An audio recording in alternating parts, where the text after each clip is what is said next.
The Humanitarian Empowerment Fund is an organization that empowers communities through sustainable, compassionate solutions. We are joined by their founder, Clete Stevis.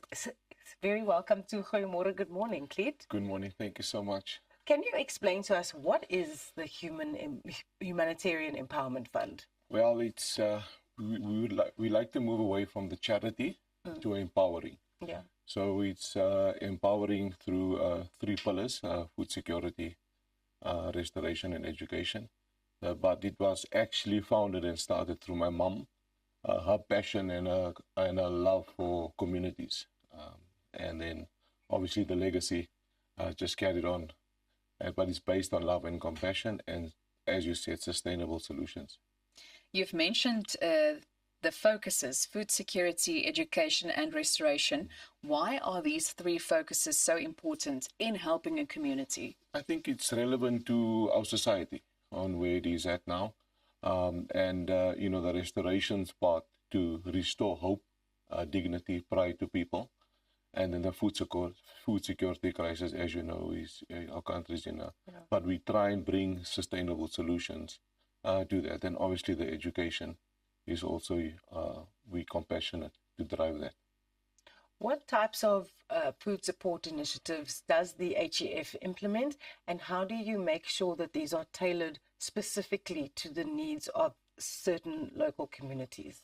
Yeah, I think the feeding of kids before they go to school and after school. I'm a product of that. My dad died when I was 5, and my mom ran a food security initiative from our home. So I realize and understand the importance of food before you go to school or afterwards. And then we also have your veggie gardens.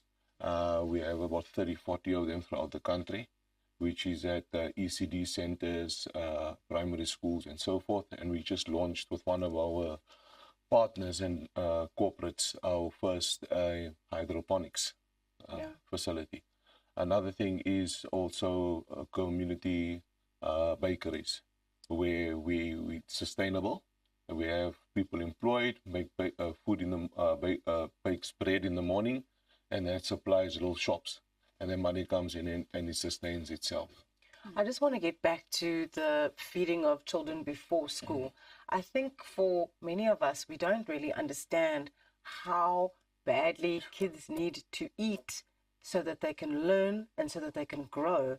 And it's a fascinating thing that there are so many kids who are going to school hungry, being hungry at school, and then going home hungry.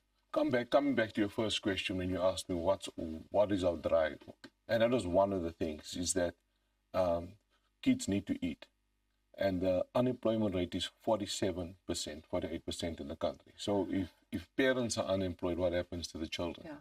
They suffer.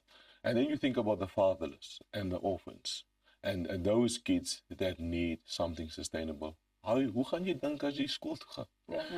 How are you going to think? How are you going to become that? And we focus on that a lot. You know, I think we're feeding, it's easy about 4,000 or 5,000 kids a week throughout the country that we are part of these initiatives. Jy het nou gesê, jy weet, hoe kan jy fokus as jy nie eet nie? Is dit nie moeilik vir julle om dit te sien, jy weet, en werklik te sien hoe groot die probleem is wanneer julle met hierdie kinders werk nie? I think the big thing is you can't help everyone, and you have to just make peace with that.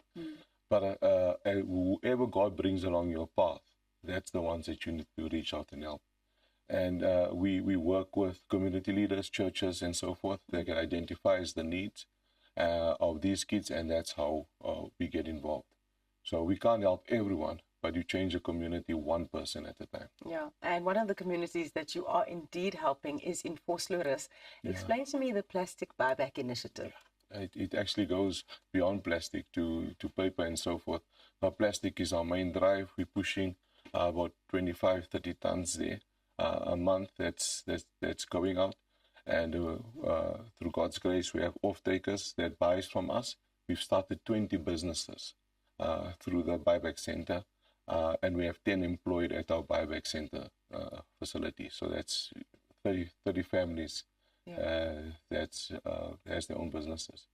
Now, education seems to be very important to you, so I want you to elaborate a little bit more about the initiatives you drive within this regard. Yeah, bursaries, underprivileged kids, they don't have the opportunity. We've put quite a few through the process, getting them funding so they can further their education. And then early child development centers. We've started 3 or 4 of them, and we've come along another 4 or 5. Early child development is just smaller kids just touch my heart. I just remember myself running around like that.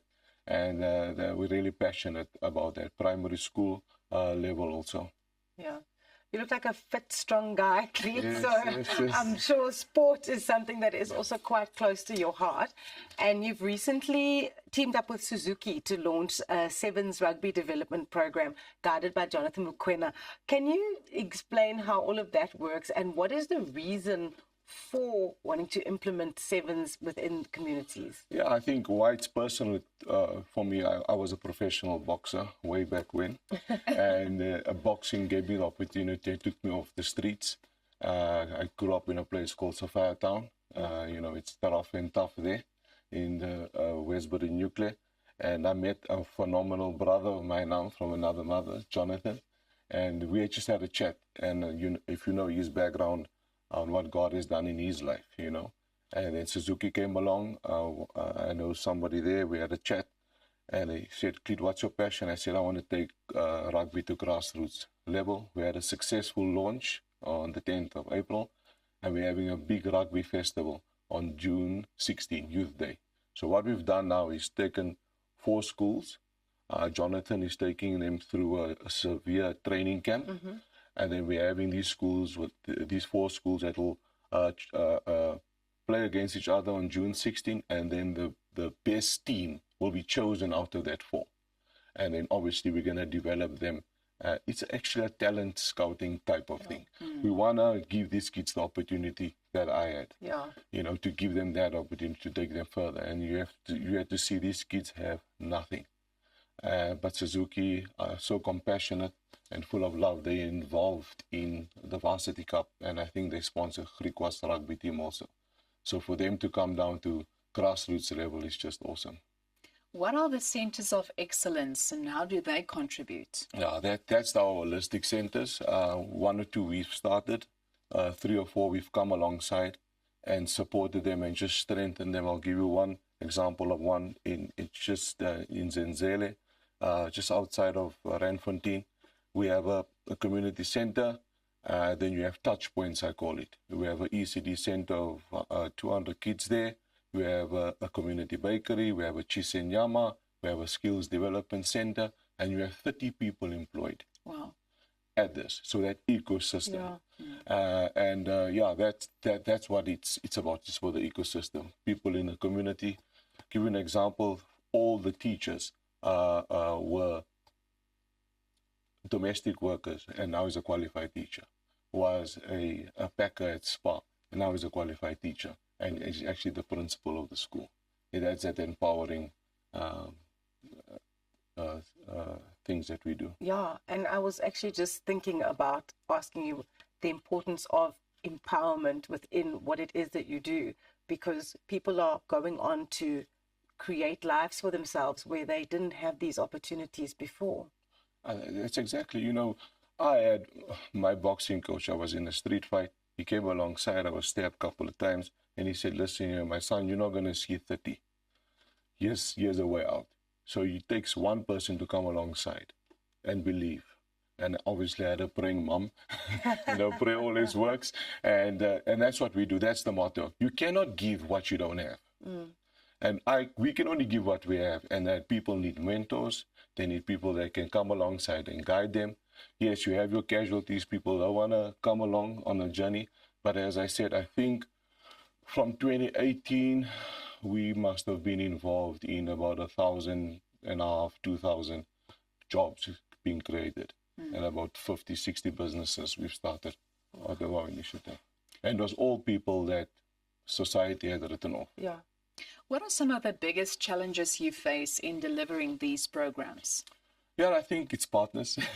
You need people alongside that has the same heart and same vision. And our partners, that have come alongside us, like Suzuki, the Skim Foundation, NetBank, it's all people that's like-minded. So we're always looking out for more partners to come on board. And we like to scale what we're doing throughout the country. And I think that's the challenge, to go into other provinces and develop and identify like-minded people. Because for this type of work, you need love and you need compassion, you need patience, you need the fruit of the Spirit. Yeah. And also the partners. How can our viewers get involved with the Humanitarian Empowerment Fund? Well, you can go to our website and just have a look there. But I think we need people to get their hands and feet dirty. It's nice to sign a check. If you want to sign a check or do an EFT, we'll receive that. Everything is open, our books and everything for people. But the big thing is willingness. The big thing is teamwork. People coming together, one accord, one heart, one mind, one purpose. That's how we can expand this. Ubuntu. Let's not give up hope. Let's work together.